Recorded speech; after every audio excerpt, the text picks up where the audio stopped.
Hey everybody, welcome to this month's question of the month. If you have a question you'd like to submit to us, go to yoganatomy.com/my question and we'll try to get it on a video. This month's question comes from Ruth. Hi David, I have just watched your video answering Matt's question, a different question of the month, about wing scapula and want to ask about the mechanics involved in the lowering action in chaturanga. Good question. I think I reviewed that video before I sat down for this one. And in that video, we talk about wing scapula and what muscle is involved in keeping the shoulder blades against the rib cage, which is, of course, serratus anterior. I do talk a little bit about the mechanics there, so I'm not totally sure what part you're missing, but let me just walk through it and step through it. Let's assume for a moment we're starting in high plank, which is kind of where we left off with Matt, which is when you're in high plank that you're pressing through your hands in such a way that you're engaging serratus anterior to lift the torso up through those shoulder blades. That's what we discussed on there.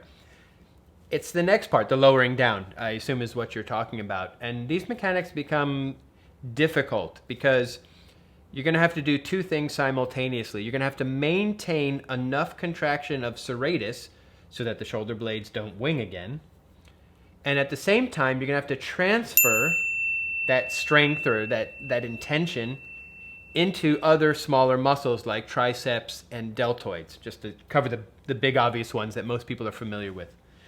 And so that shift from maintaining serratus while also relaxing those other muscles is the common sticking point or difficult place where people get to. It can't do both of those things simultaneously. So if you were building up the mechanics, you would start with the serratus, and then even if you only let your elbows bend an inch or 2 inches or 3 inches, instead of trying to go all the way down, just try to go down a little bit, maintaining serratus and relaxing off that triceps and deltoids a little bit.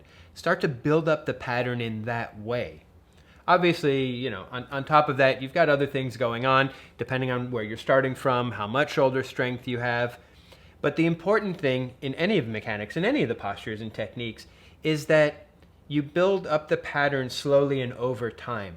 It's not like there's no magic trick. There's areas of intention. And so it sounds to me, based on your question, this is an assumption and a guess and whatever on my part, is that switch point of serratus shifting off into the other muscles is what you're looking for. So just bite off a small piece of it, do a small movement, and then build on that over time. Even if you have to put your knees on the ground, all of those different techniques and ways of modifying are totally acceptable. I hope that helped, because I wasn't totally clear on the exact mechanic part you were asking about, but hopefully that covered it anyway. All right, everybody, if you've got a question you'd like to submit, go to yoganatomy.com/my question, and we'll get it on video.